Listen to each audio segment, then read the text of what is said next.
তুমি করতাল দিতে বলবে তো সবাই।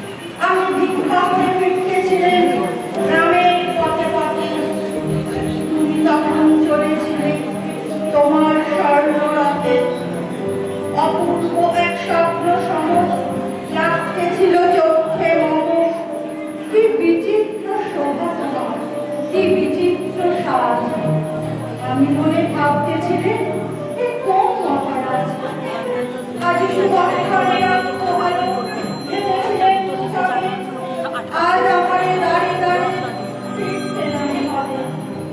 বাহির হতে না দিওকে কাদারে দেখাতে নেমে থাকে। চলিতে লক্ষণ ছড়াতে দুই ধারে, মুখাম কাকুড়িয়ে নেব বাড়িয়ে বাড়ে।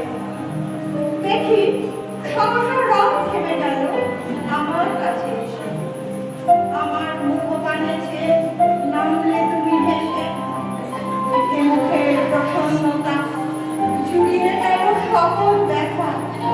হেন কালে কিসের লাগি তুমি অকস্মাৎ আমায় কিছু দাও গো বলে বাড়িয়ে দিলে ভাই।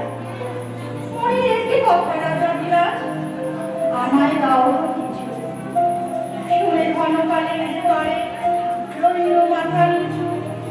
তোমার কি বা আমার ভিখারি ভিক্ষুকের কাছে এ কেবল কৌতুকের বসে আমার প্রবঞ্চনা।